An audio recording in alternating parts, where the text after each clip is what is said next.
Bonsoir à tous, bienvenue dans votre émission La Réunion Lula. Nous sommes dans les municipales et communautaires. Nous parlons bien sûr donc de politique, car c'est politique.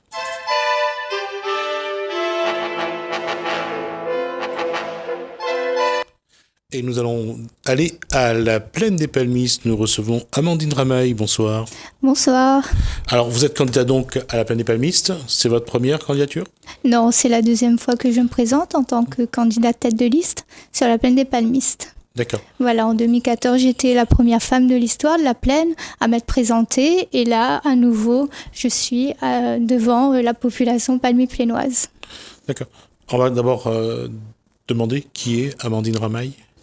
Alors, Amandine Ramaille, c'est une fille, une femme de l'Est. Je suis originaire de Saint-André. J'ai grandi un peu à Saint-André, à Saint-Benoît. Et puis maintenant, ça va faire 17 ans que je vis sur la Plaine des Palmistes. Entre-temps, j'ai vécu aussi en métropole mes 6 premières années. Et puis, j'ai pu faire mes études à Toulouse. Voilà, des études de psychologie. La question, c'est justement, l'étudiante a mené des actions citoyennes déjà, ou bien avant ou après ? Alors, c'est vrai que depuis étant jeune, j'avais toujours eu un rêve, celui de pouvoir travailler au niveau des ONG. Parce que pour moi, c'est important de pouvoir aider son prochain, de pouvoir accompagner les personnes qui sont dans la pauvreté, en difficulté. Donc, comment leur donner aussi un peu d'espoir pour pouvoir améliorer leur quotidien. Et pendant ma vie étudiante, j'ai eu l'occasion justement de pouvoir faire des stages et m'engager aussi auprès des Restos du Cœur et aussi à ATD Quart-Monde à Paris. Donc ça m'a permis justement vraiment de pouvoir mieux comprendre les problèmes de société, mais aussi comprendre la société, comment elle fonctionne et comment créer les conditions pour pouvoir améliorer tout ça, parce que c'est vrai qu'il y a des problèmes, mais il faut aussi pouvoir proposer des solutions. Et je pense que c'est à partir de cette réflexion-là que je me suis dit, pourquoi pas agir au lieu de subir. Comment créer les conditions pour pouvoir faire en sorte que chacun puisse être mieux là où il est. Comment il puisse agir dans sa commune. Comment créer plus de partage des richesses. Donc voilà ce qui me préoccupait déjà à l'époque. Et c'est pourquoi peut-être qu'à un moment donné, j'ai dû m'engager politiquement. C'est ce qui vous a également porté quand vous avez agi avec Agir pour nous tous, avec Jean-Hugues Rattenon. Alors c'est vrai que mon engagement politique, c'est vraiment en 2010 que j'ai voulu le faire. Pourquoi ? Parce qu'il y a eu les régionales et à un moment donné, je me suis dit, mais comment on peut tourner le dos à des grands projets structurants et notamment comme le tram-train ou la Maison des Civilisations. Parce que pour moi, c'est important justement de proposer aussi une alternative écologique aussi, une alternative aux moyens de transport pour les Réunionnais. Aujourd'hui, on est face à un gros problème d'embouteillage et en même temps c'était une injustice aussi parce que quand on est jeune on n'a pas forcément les moyens de pouvoir payer son permis, on n'a pas les moyens de pouvoir se déplacer facilement, alors que quand on est étudiant, on part en métropole, on a cette chance justement de pouvoir être plus libre de ses mouvements et pouvoir plus facilement accéder aussi à un emploi. Donc tout ça, je me suis dit mais c'est pas juste. Et à partir de là, je me suis dit, allons s'engager. Et c'est vrai que par le biais de quelques connaissances, c'est à ce moment-là que j'ai eu l'occasion de participer à une réunion, une manifestation à Saint-André, le 29 août 2010. Et c'est là que je me suis dit, c'est ce combat-là que je veux mener. Et c'est comme ça que je me suis engagée auprès de Jean-Hugues Rattenon et notamment à l'Alliance des Réunionnais contre la pauvreté. La question est, quand on a cette posture que vous décrivez, aujourd'hui, quand on regarde, puisque vous étiez candidate en 2014, comment évolue l'attente des Réunionnais ? Là, on parle de la Plaine des Palmistes. Entre 2014 et aujourd'hui, qu'est-ce que vous demandent aujourd'hui les Réunionnais de la Plaine des Palmistes ? Alors, c'est vrai que depuis 2014, que ce soit à la Plaine des Palmistes ou ailleurs, finalement, rien ne change. Les choses continuent et à la limite se dégradent. L'urgence sociale, elle est là. Et c'est vrai qu'à la plaine des Palmistes, depuis des décennies déjà, on est dans un contexte où il n'y a que des batailles coqs. Voilà. Et donc, à partir de là, les gens sont pris en otage. Les gens, ils ont peur parce que finalement, afficher son opinion ouvertement, c'est difficile parce que si c'est l'autre qui reprend la place, c'est les règlements de compte, etc. Donc, les gens, ils veulent plus de ça. Et les gens, ce qu'ils réclament, eux, c'est vraiment pouvoir retrouver cette liberté d'expression et aussi beaucoup plus avoir une commune vivante et en action. C'est ça qu'ils attendent. Et sur la plaine, justement, pour les Palmiers-Pénois, aujourd'hui, qu'est-ce qu'ils attendent de la prochaine mandature? Qu'est-ce qu'ils attendent des prochains élus? Qu'est-ce qu'ils vous demandent? Qu'est-ce qu'ils vous ont dit que voilà ce que nous avons besoin pour la plaine des Palmistes? Alors, ce qu'ils ont besoin déjà, c'est de comprendre mieux, finalement, comment la commune fonctionne et notamment beaucoup plus de transparence sur ce qu'on fait avec les deniers publics, puisque c'est vrai que jusqu'à présent, on entend que voilà, il y a des millions d'euros qui ont été injectés dans des structures qui ne sont pas forcément utiles à la population, notamment un boulodrome qui est même pas aux normes. C'est aussi des milliers d'euros, des centaines de milliers d'euros qui passent dans les études et finalement qui aboutissent pas à la concrétisation. Donc à partir de là, allons créer les conditions pour que cet argent-là, nos deniers publics, soient vraiment utiles pour la population. Et c'est pour ça que nous, en fait, on est parti sur un projet de démocratie participative. Donc une partie de notre liste citoyenne, elle est tirée au sort parce que c'est important de ramener la population à la vie politique, à la vie de son quartier, pour qu'elle puisse elle aussi accompagner aussi les élus dans l'amélioration de leur cadre de vie. Et donc, nous, ce qu'on va proposer, un de nos grands projets, ça sera d'allouer une enveloppe pour un projet citoyen. En fait, on va demander à la population de nous transmettre leurs projets. Ces projets-là, ils vont être mis au vote des administrés et en fonction du vote des gens, c'est à eux de déterminer quel projet est utile pour leur commune. Donc ça sera déjà un de nos gros projets. Alors vous avez ouvert donc une parenthèse sur la démocratie participative. Oui. On va juste rappeler que vous avez, je crois, il y a un tiers ou une partie de votre liste qui a été tirée au sort. Voilà, tout à fait. Donc 12 personnes exactement ont accepté de rejoindre ma liste sur cette base de tirer au sort. À la base, c'est vrai qu'on visait 9 personnes et finalement, ça a été un succès et une première aussi à La Réunion. Donc, ça veut dire que les gens, même s'ils sont dégoûtés de la politique, ils se disent, allons agir, allons aussi nous reprendre le pouvoir, allons aussi nous exprimer parce qu'on a des idées aussi. Donc, c'est dans cet état d'esprit-là, réunis autour de valeurs, de principes, qu'on s'est mis d'accord et qu'on est là, prêt à partir à la bataille. La démocratie participative a fait rêver pour ceux qui espèrent vraiment que le peuple ait le pouvoir, mais demain, demander à la population de concevoir un projet, c'est possible ? Disons que c'est comment accompagner finalement la population, les habitants de leur quartier à pouvoir mettre en place des activités. C'est pour ça que nous, on va proposer de mettre en place des référents de quartier qui vont faire le lien entre les habitants et les élus. Voilà, et en fin de compte, l'idée c'est vraiment que ce référent-là puisse recueillir toutes les problématiques auxquelles sont confrontés les gens, mais aussi les idées, aussi si jamais il y a un quartier où il y a beaucoup de jeunes, de créer les conditions pour qu'il y ait des animations de quartier, que ce soit culturelles, sportives, pour pouvoir aussi mettre en l'air chacun des différents quartiers de la plaine des Palmistes. Parce que quand même une chose, c'est qu'il va falloir quand même que demain, si vous êtes à la mairie, que vous ayez, je dirais, les rênes d'un vrai projet. Par exemple, comment faire venir les entreprises en matière d'économie, faire venir les entreprises à la plaine des Palmistes, comment concevoir le développement agricole. Ce sont des éléments qui sont dans votre programme ? Oui, tout à fait. C'est vrai que depuis des années, la plaine des Palmistes et notamment les communes des Hauts, de manière générale, ont été mis de côté. Pourquoi ? Parce que au niveau de la CIREST, ils n'ont pas créé les conditions pour que nous, on puisse bénéficier de la zone franche urbaine. puisqu'on est considéré comme une zone rurale. Or, j'estime que c'est un petit territoire, il faut donner les chances à tout le monde de pouvoir se développer, attirer justement les entreprises, puisque c'est aussi une source de richesse et aussi créer des créations d'emplois.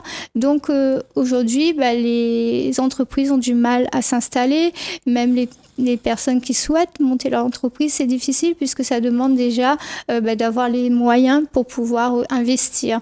Donc c'est compliqué. C'est pour ça que nous, dans notre projet et surtout dans une logique intercommunale, donc ça serait de mettre en place une zone franche de l'Est. Alors, là, je reviens sur les éléments de votre programme. On a parlé donc d'économie, faire venir les entreprises à la plaine.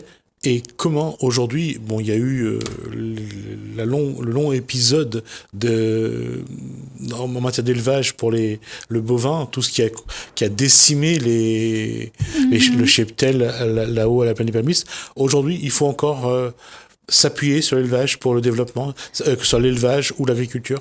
Alors déjà, pour pouvoir parler d'agriculture, c'est important de revoir le PLU, parce que c'est vrai que le dernier PLU, si je ne me trompe pas, en 2012, quelque chose comme ça crée les conditions pour déclasser beaucoup de terrains agricoles. Donc c'est comment revoir ce PLU-là pour dégager, libérer ces terres agricoles pour pouvoir partir aussi vers une diversification de la production, et notamment la production maraîchère, puisque c'est vrai qu'on est plus dans l'élevage sur la plaine, mais c'est important aussi de diversifier l'agriculture, et aussi en même temps on souhaite être une terre d'expérimentation, un laboratoire en matière de plantes médicinales.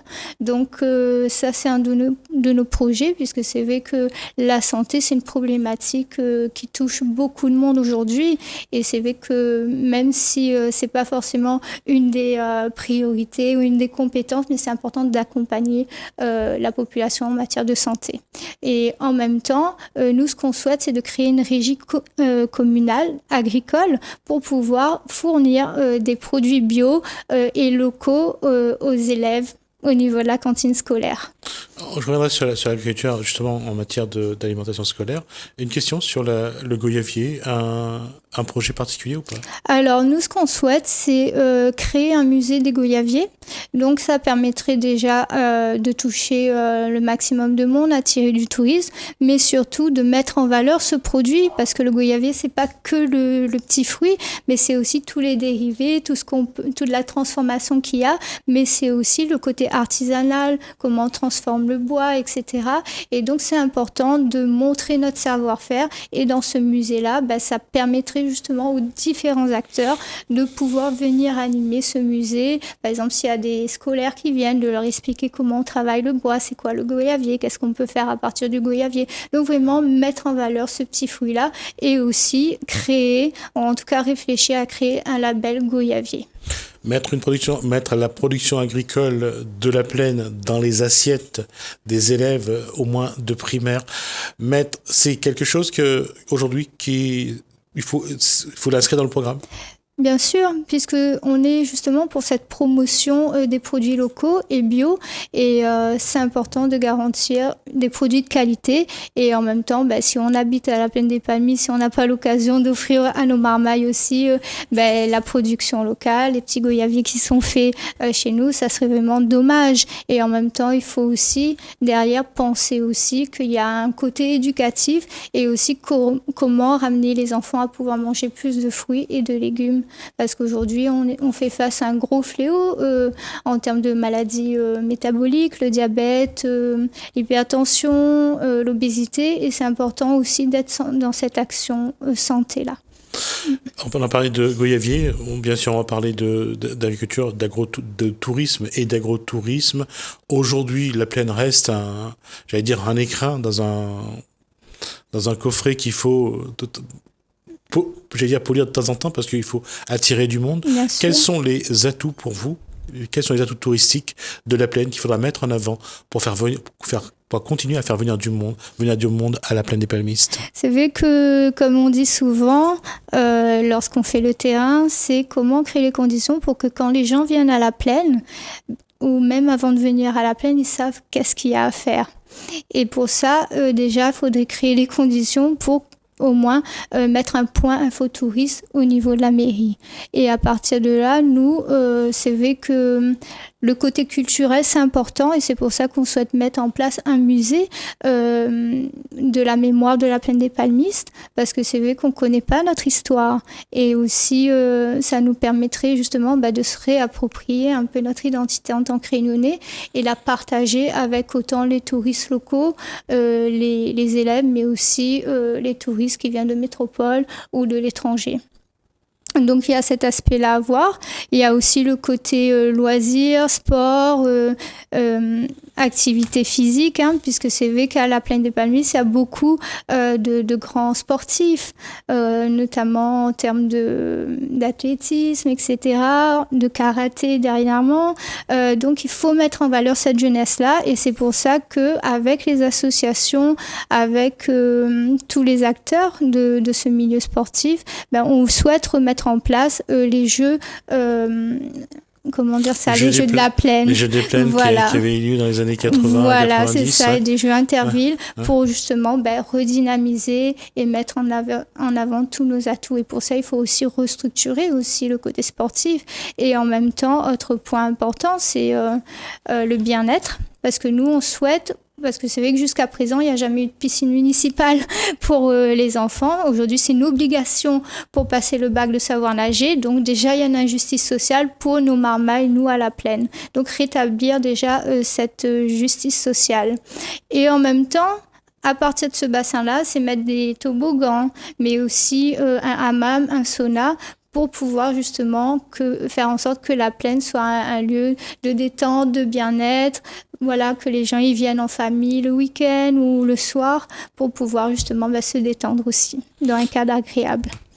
On parle de mettre en place des actions pour les jeunes. Aujourd'hui, en matière d'éducation, qu'est-ce qu'il faudrait faire demain? La nouvelle équipe arrive. Qu'est-ce qu'il faut faire pour que les écoles soient mieux, que le périscolaire se développe? Qu'est-ce qu'il faudra faire?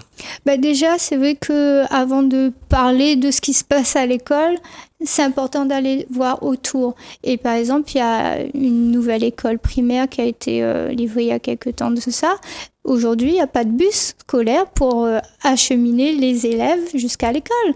Donc, ça crée déjà des problèmes d'embouteillage. Les parents se prennent des PV puisque finalement c'est pas adapté.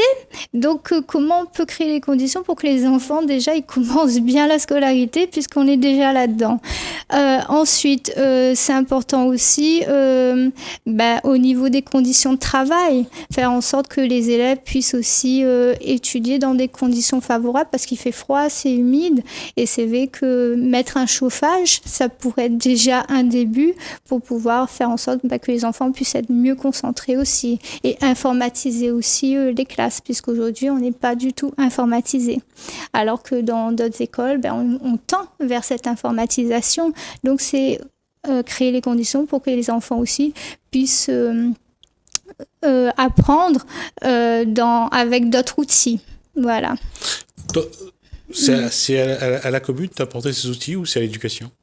Disons c'est comment travailler aussi avec les différents partenaires, puisque c'est vrai que la mairie, elle est responsable de tout ce qui est école primaire. Le bâti scolaire. Voilà. Donc à partir de là, c'est à nous d'impulser aussi l'orientation qu'on souhaite et travailler avec les partenaires pour voir comment informatiser ces écoles, comment faire en sorte que ces écoles soient mieux adapté pour l'accueil des enfants. Donc voilà. Et puis après, au niveau du périscolaire, c'est vrai, ça serait aussi de pouvoir réétudier ce que les enfants ont besoin, avoir un programme plus adapté, aussi s'adapter aux horaires des parents, avoir des horaires plus élargis, puisque beaucoup de parents, ils travaillent pas forcément sur la plaine des Palmistes, ils travaillent ailleurs. Et c'est vrai que parfois, pour quitter la plaine et arriver sur Saint-Denis ou à Saint-André, il faut sortir très tôt. Et parfois, les parents, ils préfèrent se sacrifier, ne pas travailler, plutôt que pouvoir aller travailler. Donc, il faut retravailler tout ça, il faut collaborer avec les parents pour pouvoir proposer des offres qui soient mieux pour les élèves. Je vous accorde 1 minute pour vous adresser à la population de la plaine. Palmy plénoise, Palmy plénois, l'heure du changement a sonné. Tournons la page pour créer ensemble une nouvelle ère politique. La plaine des palmistes, la micro-région Est, souffre d'un fort retard en matière d'équipement et de développement. C'est pour cela que nous voulons une plaine vivante et en action, avec un rayonnement qui soit au-delà de nos frontières. Venant d'horizons différents, mon équipe et moi, nous nous sommes retrouvés autour de valeurs et d'impératifs communs. Rétablir la solidarité, la démocratie, la liberté. Se placer du côté du peuple et non du système. Ce combat que nous menons ensemble vise à tendre vers un développement qui soit durable et humain. Voilà le sens de notre candidature.